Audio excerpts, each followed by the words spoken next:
mwana mboka Katumbi to mosusu. On reconnaît quand même à ça mwana mboka. Oui, à ça mwana mboka. Mais mwana mboka enkolo baboye. Babota yawo. Baboti na ye sokonda bazali batu nao. Mais azali na nationalité ya biso isusu te. Kyungu. Oyo azaki pe quand même reproché pour na makambo mususu ya bato bakoboma bato na makambo mususu ezaki pas mingi koleka. Oyo a bénéficié quand même na grâce moko présidentielle. Pourquoi est-ce que d'autres personnes bazo bénéficier na grâce présidentielle te? Mawa pona biso bana Congo. Mawa na bitumba oyo batata na biso babunda pona lipanda. Mawa na confiance oyo na motema oyo population atiaki na bato wana pote boyokana pona Congo esengeli te bokenda na poto po boyokana na bapaya bango nde bayebisa bino sala boye pona Congo pote boloba tolingi eloko boye te esengeli te bokenda kuna malamu mpe olobi kama machine à voter. Machine à voter eza nini? Machine à voter eza bic. Est-ce que bic ekoki kopekisaka moto a tricher? Te.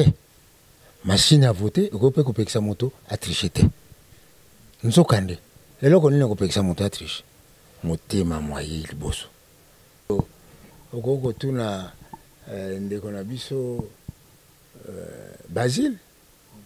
Alobaka nini? Soko komi bic okombo ya bato eza na kati. Est-ce que ezalaka solo? Yo kaka bato koloba ke Mobutu aza moto o uta Centrafrique. Toye koyoka lisusu après un temps balobi nini? Auti Centrafrique. Aza moto a Centrafrique. Enkoloba auti kuna nde balobi nde. Azali moto a Centrafrique. Auti kuna. Auti Centrafrique. Nzoka nde azali moto a Congo. Donc aza auti Centrafrique. Bauta Soudan. Bauta Soudan. Balobaka bongo. Lokola pe babuza bauta Nigeria. Eux qui sous makambo, au président en place, au Tanzanien, au Rwandais, eux qui sous. Tanzanie. Mais bango bala qui ça te. Mon a quand même il y a un. Vision Plus TV, l'excellence et la rapidité. Au cœur de l'actualité en direct de la République démocratique du Congo, là où nous sommes, Kinshasa, capitale. Mesdames et messieurs, bonjour ou bonsoir selon l'heure à laquelle vous nous suivez sur Vision Plus TV, meilleur canal qui vous permet d'avoir l'actualité à temps réel. Et bongo lelo pona ko sembola la question d'actualité ndenge za rabo mesano na biso chaque semaine tozonga rabongo na invité moko pona ko meka ko sembola ba question ezali vraiment actualité ko meka ko pesa bino ba réponse na ba préoccupation o ezali ya bino. Mesdames et messieurs, lelo ezali ya sengomi qui a posé encore une fois de plus mwana mboka o André Atundu Liongo, ambassadeur o azali vraiment na yende to ko meka ko sembola bon ba question il y a actualité, Azali porte-parole, il y a majorité présidentielle. Mon amboka André Atundu Liongo Mbote. Mbote papa Raphaël. Alors, question à Liboso d'abord, il y a Koye Balelo, et Tika Libiso 100 jours, 106 jours exactement. Pour na rokende na ma ponami, ton élection il y a le 23 décembre. D'abord, la majorité présidentielle, il y a une opposition, Ezali Boni d'abord. Bozo sa ceinture mala momingi na ba élection ezali koya le 23. Il y a liboso ba élection ezami beko ya mboka. Olinga te elongo bani te osala yango po baimboka bazwa libaku ya kopona baye balingi bakamba bango okati ya parlement okati ya gouvernement pe olikolo ya mboka lokola chef de l'État. Donc biso lokola tozali na makanisité tokobisa tokoba kokamba mboka oyo po tosilisa makambo ya biso ya 5 chantiers révolution de la modernité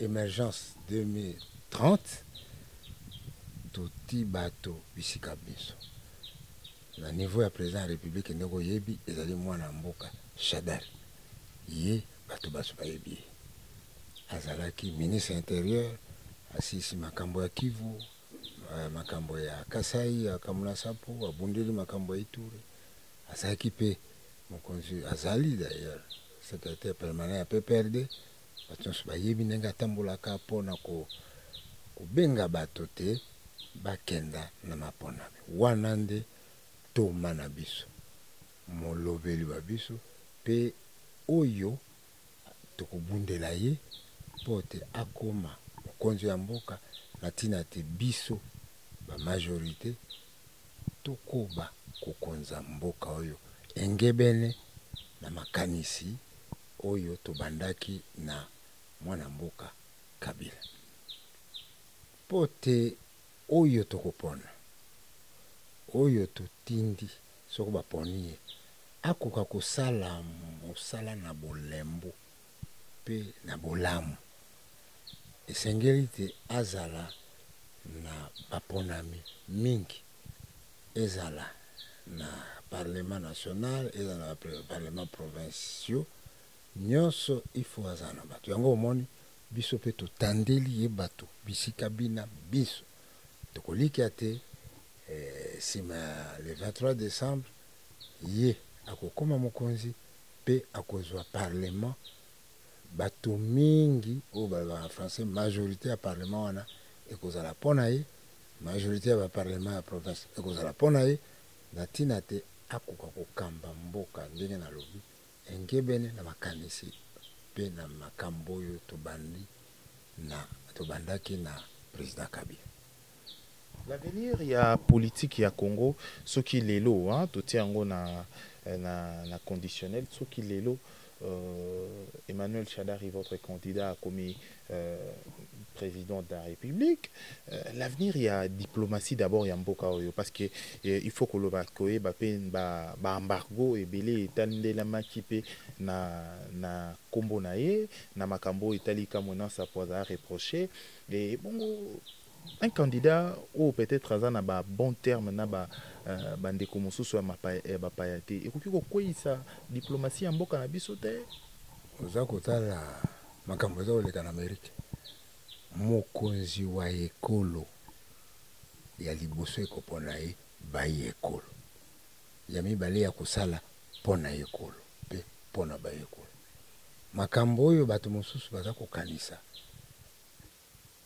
ezali penza na lotomo te na ntina te soko toponi ye ekozala mpo asala bwe asala ndenge oyebi bitumbu bina oyo bobengaka na français sanction ciblé bakopesa yango kaka bato baye bazali na poste lelo oyo so nazwi yo papa Raphaël okomi ministre de l'intérieur directement bati yo akoki so okenda poto te akoki kosala boye te akoki kosala boye te wana ezali makambo ya lotomo lwa mboka na mboka ntango akokoma mokonzi bamboka eye ekokanisa te lotomo na bango ezali bakoba boyokani bosali esika moko na mboka Congo bakobongisa makambo wana po sikoyo eza kaka nini toza na problème na motu te Shadari aza na problème na motu te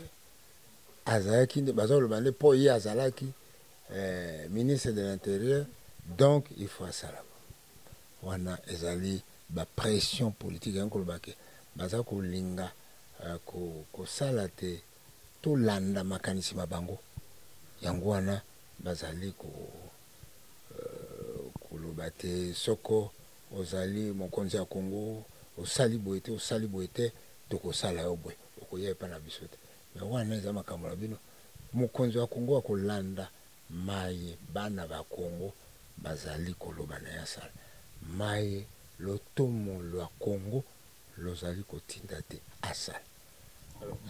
Tout ce makambo ezali ya élection d'abord sikoyo ezali vraiment accusation depuis une belle lurette mwangonga mwa mingi plus ezali kosala déjà bato ya opposition na une frange ya ba participants pe na ba élection bazali koloba que la majorité azali ko manipuler seni Votre réaction? Papa Nangai. Majorité aux alliés porte-parole. Makanisi Nangai, puis la majorité et bongwanité.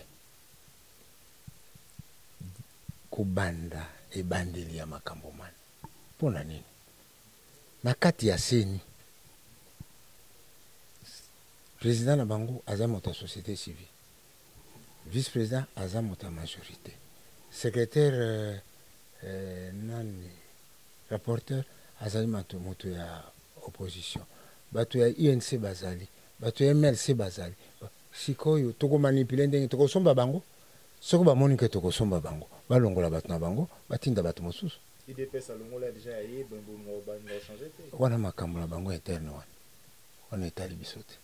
Soko ba yokani bakopona moto na bango etali biso ata mokete. Vous allez manipuler seni na makambo ya ba décision na ye na makambo invalidation ya bato misusu, tout est manipulé vraiment na kati ya majorité. Na tondi yo mingi na ndenge opesenga libaku po te to solola pe to sembola tina ya décision ya seni tina ya décision ya cour constitutionnelle mibeko mi ya ekolo milobi boy soki bosili kotika makambo nyonso o maboko ya seni po ya na tina te okoma président de la République, to député national, to député provincial. Seni sikoya kotala baye bakokisi mikano mia mboka. Akoloba wana ngai namoni ke tata Raphael akoki. Namoni ke papa Tunda akoki te. Namoni ke cameraman akoki. Namoni ke mama bo akoki te. Kasi mibeko elobi po te makambo mana maso mazala ya seko enkoloba en français définitif ekoma ya seko po bao wana nde bakokenda penza na pona ekoleka na cour constitutionnelle. Cour constitutionnelle siko asa kola asa sous contrôle. Ah seni alobaki moto oyo asali boye te mais pona biso tomoni ka kokoya. Seni alobaki moto oyo akokoya pona biso tomoni mikano mia cour constitutionnelle nde eleki mokano wa seni. Tango bimi na cour constitutionnelle nde sikoyo seni alobi bo nde baoyo bakoki. Ezali te ke soko barekale yo na seni bon seni alingaka nga te. Soko barekale yo na cour constitutionnelle alingaka te. Eloko na eloko ezali kosala engebene na makanisi mamango ya na mibeko ya ekolo. Alors, tout solo makambo etali suba candidat musuba misuso balinga ki baza ba candidat lelo bakoki sami kokoma na Congo te pour na makambo mususu etali pe makambo o azali nango à l'interne awa tozwa kaya Moïse Katumbi o ezali pe kaya bato azali pe parmi ba opposants o ba aligné bato ebele na kati ya course na Assemblée nationale. Donc président ensemble tout le babongo. Aujourd'hui, pourquoi est-ce que Moïse Katumbi a bénéficié de la grâce moko présidentielle pour que permettre plutôt donc élections inclusives, c'est-à-dire batonion so baya au moins pour na kolika na élection. Élection ezali na tina tete soko salaki mabe balembisa yo. Oza kolanda makambo maye baza koleka na Brésil. Mokambi wa kala na kombo te Lula. Azali oboloko. Ata makanisi ya bato ezali ke biso tolingi atika na boloko. Eloko nini asali? Aponi mokitani wa ye. Soko mwana mboka Katumbi to mosusu. On reconnaît quand même asa mwana mboka. Oui, asa mwana mboka. Mais mwana mboka enkoloba boye. Babota yawo. Baboti na ye sokonda bazali bato na awo. Mais azali na nationalité ya biso isusu te. Ngai nakoki kochanger lona bina comme américain. Bakoloba te naza congolais. Bakoloba azali d'origine congolaise. Yakoba auta na Congo. yebi pa ibiso aza kozwa kuna eza nationalité zambienne eza ni auta na Congo. Or na mibeko ya biso awa soko ozwi déjà nationalité ya mboka mosusu ata oza mwana mboka ozali susu bakoki susu kopesa ondingisa te okenda mapona ezali te ke nga nalobi porte parole alobi oyoki alobi ke Katumbi azali mwana mboka donc akokenda na élection te eza bon eza biloko mibale na lopoto balobaka bo anthropologie to ethnologie ekoba epai moto auti droit epalobake mibeko nini moto wana aza kolanda biso bai Congo toza kolanda mibeko ya Congo po tozali na nationalité congolaise baye na biso ya Congo bazali na Amérique bazwi nationalité américaine bazwi nationalité française et tout ça bakolanda mibeko ya kuna. Question mosusu ezali oyeba soki lelo ba misusu batuloko la Gédéon Kyungu oyo azaki pe quand même reproché pour na makambo mosusu ya bato bakoboma bato na makambo mosusu ezalaki pasi mingi koleka oyo a bénéficié quand même na grâce moko présidentielle. Pourquoi est-ce que d'autres personnes bazo bénéficier na grâce présidentielle te pour Gédéon Kyungu tomona oui loko nini grâce présidentielle c'est loko yo koki oyo mobeko likoki oyo mobeko lipisi mokonzi ya mboka te akoki kolimbisa moto mpona bolamu bwa ekolo po te mobulu ezala te po te okoki kotinda mokonzi na makasi te pesanga grâce te esalemaka mpe bongo te il faut landa mibeko oke liboso bazwi mobeko moko moto oyo azali grâce donc makambo wana tuna makambo ya justice ngai naza politicien naza koloba sikoyo makambo matali maponami soko nani bandeko babiso baye bazali na mboka bapaya balingi koya te na balingi kokoma député to président de la République eloko nini tokosala tosengaka bango te baya te. Alors, parlons d'autres choses à présent. Aujourd'hui, nakati ya opposition, bauti ko se réunir na mboka ya Bruxelles ou ba poser ba préalable 9 pour na Canada élection. Votre réaction que vous avez d'abord nini en ce moment à 100 et quelques jours pour na élection. Mawa pour na biso bana Congo.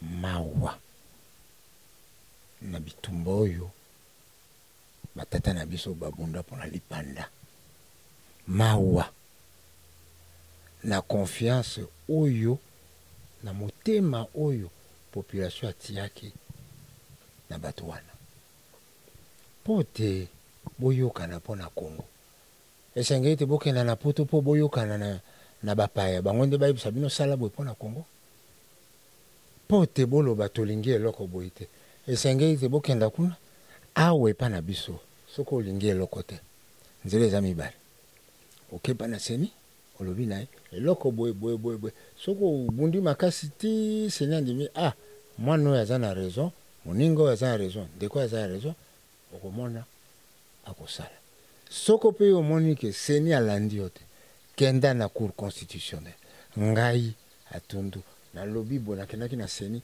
na mona cour constitutionnelle kotala abi atundu aza na raison seni sala boye ba décision ne bimite invalidé na seni mais cour constitutionnelle alobi asala azongi donc il faut balanda yango na esika te bakenda nde epai ya bapaya mpo balikia te bapaya bakosala makasi bongo bayawa bavandisi bango na makasi te.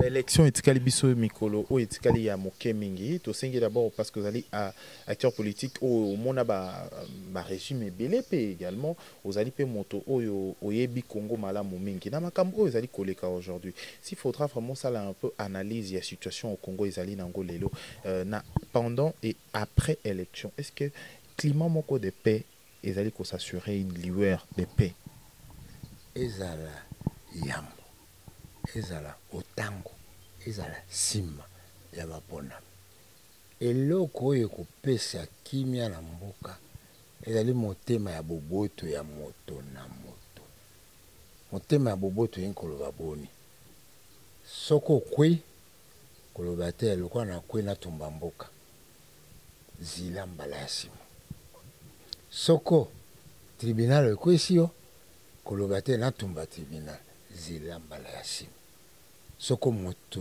nyonso azali na motema boboto ezala sikoyo ezala otango to ezala sima ya maponami okomona mboka ekotikala kimia malamu mpe olobi kama machine à voter machine à voter eza nini machine à voter eza bik est-ce que bik ekoki kopekisaka moto atriche te machine à voter ekoki kopekisa moto atriche te nzokande eloko nini ekopekisa moto atriche motema mwaye liboso ya mibale batémoin ya misato batechnicien soki balobi machine à voter bakoki kotriche na stade boy na esika boy tokale yango wana me te sikoyo baza kaka koloba machine à voter baza na batémoin te machine à voter balakisi te ke esalaka boye bongo tosala boye tokota te donc tolanda nde makanisi baélection yango machine à voter wana balingi bakosa bato te oyebi bato ya majorité bakombo na bango eza deja machine ya lokuta de lokuta lelo oyo donné électronique eza deja engagé lelo oyo okoki kotuna ndeko na biso Basile alobaka nini soko okomi biki okombo ya bato eza na kati eske ezalaka solo bamilengele Basile bokomisa deja na kana bino nde na oloba sous contre biso tokotisa moto te moto akoya mpe na mibeko ya mboka epesi ndengisa te epesi ndengisa te soko moto aye tobondimi ye te moto wana boko kosimba na makasi te amoni ezali makambo ya poste te ezali makambo ya aujourd'hui na koyoko boye on dirait au kolobaki Basile est tombé sur piège na ye moko malobo alobaki ya ile kota quand même eza piège te na koloba boye tango politique esalemaka esengeli ozala miso ga po toyeba oyo ya solo oyo ya lokuta makambo mingi baza koloba siko eza lokuta kaka pona komi bimisa na soni te na kwei to nazangi mbongo ya kofuta to bato bayebinga te mais omoni empreinte digitale soko ezali te ata 16 millions biso tokokenda empreinte digitale ezali lokoni empreinte digitale ezali lioko lia makambo zomi maye kosalisa te bayeba moto ezali koloba nini soko deja nga nayebi ke yo Raphaël oza journaliste tata na yo boye mama na yo boye yo ozali boye photo na yo boye ata oza na empreinte digitale te mais soko oza na empreinte digitale elongi ezomonana te toyebi te soko aza congolais soko nani soko italien epesi mobulu na mboka tozala na motema mwa boboto na kamwe mingi nga nakanisaki te lokola basangani kuna bakobanda nano koloba totondi mwana mboka Kabila mpo na ndenge alobaka akokenda na élection ba misato te akei te yango esalisi mpe biso nyonso tozalaki moto ata alobi likambo yango te wana ezali nini bazolukaka kokosa bato. Question au lobby, hein, entre nous soit dit. Et ça question moko vraiment au tolingi to tunana bo sembo mingi. permettez-nous vraiment à Rosololango aujourd'hui, ceux qui au PCB sont d'accord. Est-ce que nga sa pekisa yo mutuna moko? Liberté. Ezamboka liberté. On a posé question alors entre nous soit dit. Makambo et nationalité tout Sololango aujourd'hui, c'est une question au terme vraiment na ça aujourd'hui na Congo parce que Kolanda d'abord tout bana période de Mobutu. Balobaka toyokaka batokolobaka Mobutu aza moto o uta Centrafrique. Toyokoyoka lisusu après un temps balobini auti Centrafrique. Aza moto à Centrafrique. Inkolba auti kuna ndeko lobinde. Auti kuna. Auti Centrafrique nzoka ndi azali moto a Congo. Donc en fait to loba bongo quoi. Pote totala olika mona lobaki anthropologie. Anthropologie c'est place moto auti pe oyo azali sikoyo. D'accord. Balobi Mobutu moto à Centrafrique. Auta kuna. Sembola malobana. Bon, auta Centrafrique. Bon yo ebi, OK, ça va. Bauta Centrafrique. Bauta Soudan. Bauta Soudan. Balobaka bongo. Lokola pe babuza bauta Nigeria. Kasimde inde baloba pe kale. So batumindo nyonso tuta Algérie. Tobandi ko bengana ba piki me bweti to komepa. Ceux qui sous makambo oyo président en place au Tanzanien au Rwandais ceux qui sous Tanzanien aza congolais te azaibo. Ceux qui lisusu moko etambola kana maloba te pe na makanisite lakisa pe tomona. Ata balobi na yo ngai atundu ozali boy. Il faut lakisa kasate atundu to yo lobaki ke ozali congolais tala tozana kasana mais bango balakisa te bomona quand même il y a un mibeko balobaka nini soko oza ko tuna eloko yo moto ko lakisa yango hein pona biso président azali mwana mboka azali mwana mboka tata na bayibi mama na bayibi avandi boti tovandi na ye boti azotosa mibeko aza kosalela mibeko ateki mboka na biso te lokola bato basusu baye baza kokanisa baza komi koloba te bazali bana ekolo nzoka nde bazali na mboka bapaya babe bango sala boye soko osali boye okokota na visa te soko osali boye ata mobulu ebimi kuna kosala boye te. Alors question nanga na sisi yango te toyokoyoka esu baministre mosusu badéputé nationaux bato ya bandenge na ndenge na Congo makambo ba nationalité ebele. Est-ce que la question de nationalité est la question vraiment à retraiter aujourd'hui avec urgence mais ça vraiment pour que aujourd'hui le Congolais a vraiment révalorisé na ma nyonso etangi quand même authenticité. Tout à fait. Il faut qu'on kanisi malam. Makambo ya nationalité ba posa ki angoli boso mkono. Tango Kamela zaki président assemblée. Oui, Kamela. Alobi tozela.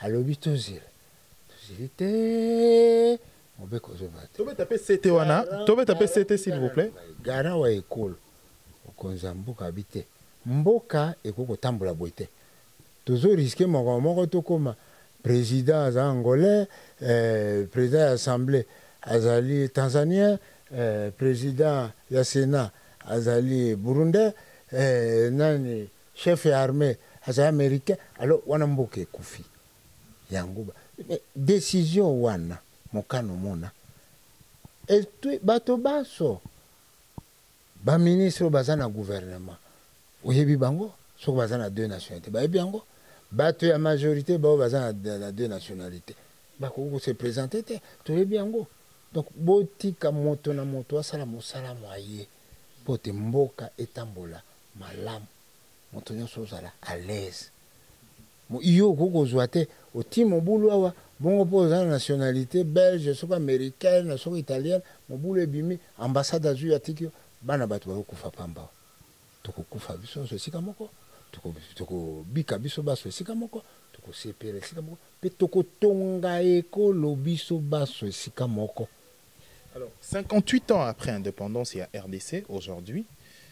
Est-ce que ça vaut encore la peine que le Congolais landaka ba étranger ba occidentaux ba pays colonial pour na solo la makambo mboka na biso après 58 ans d'indépendance na biso, le politicien qui milite aussi pour que pays Nabiso est un pays debout, d'abord indépendant?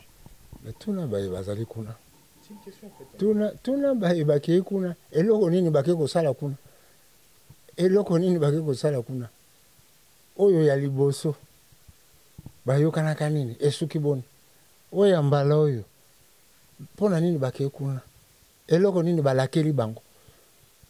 Pote peuple. Nakotanga kombo ya batote. Mais awa.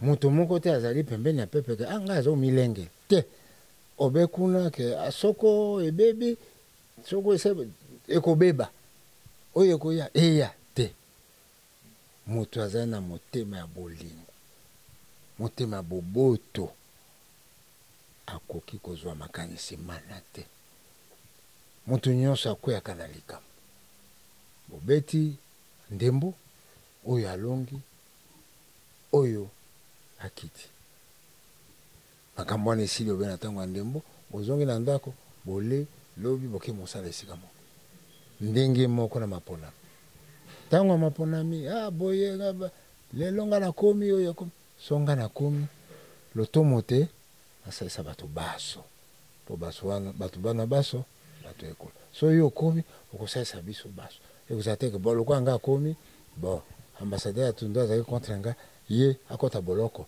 ye alongwa na ekolo oyo ye makambo ekolo etalete te il faut toyebisa peuple ke mboka na biso ata baza koloba eza kotambola moke moke malem moi na moi ti tokokoma esika tolingi yo ovandi te moto avandi bo azali na pouvoir ndenge bino moko bolobaka azali na armée aza na service ya sécurité aza na biloko nyonso wana mpe alobi te non lokola mibeko ya mboka elobi boye ngai na mibendi tala soko otuni makanisi na ngai ngai napesi bino shadari biso mpe tolobi tolingi moto wana bokokumisa ete bokenda nano kotuna ete yo ozwaki makasi wana ya ndengeni soko okwei na élection na maponami yambo te maponami mpo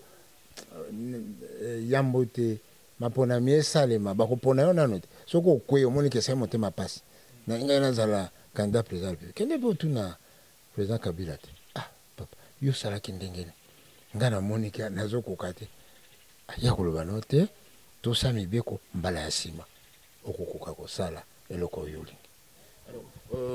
C'est l'avant-dernière question pour notre terme d'édition à l'élo. Aujourd'hui, l'opposition, au moins Mingi, Penza, l'opposition s'est basée plus dans la déclaration, dans l'accusation. Est-ce qu'en face de vous, vous sentez que votre adversaire au Bazo s'est préparé pour des élections? Tata Raphaël, motuna moyo, motali bisote. Biso toza komi lengel. Pote na maponami bapona bato babiso koleka bato baso pote totika majorité na matango ya maponami tokoyebisa population tala biso tokosala pona bino boye toso osali boye tokolika te population akolanda nde makanisi mpe makambo mai tosali na esika te balanda maloba ya pamba maloba ya bato bazali na poto bazali kimia bayebi te ke ngungi ezalaka na Congo babundelaka mpe makambo ya ngungi te ata koleka na baautorute abosani kosala passerelle mpona bato oyo bakatisa boye voilà bato oyo biso za bango besoin ayebi ke biloko ezokute biso cher mpona kasumba lesa Paul Sek eza te asali Paul Sek tala bato oyo toza nango besoin amoni ke mboka na biso bazosaka nango mingi abondi armée na biso ekomi 10e armée ya Afrique tala bato toza nango besoin tovandi boye te tokovanda boye te tokenda malembe na l'an 2030 il faut tokoma esika bo mpona nini te nde boza boye ti 2030 mais eza bongo te démocratie te lingomba ya biso toli na obe démocratie na lingomba na biso tolingi tokonza ti soko tokoza na moye ti suka molongo tokokonza Mobutu alobaka seko na seko bino pe ka Mobutu alobaki na contexte mosusu oyo ya biso tozoloba po peuple soka poni biso aponi biso lelo lo biso toke aponi biso toke lo biso toke aponi biso.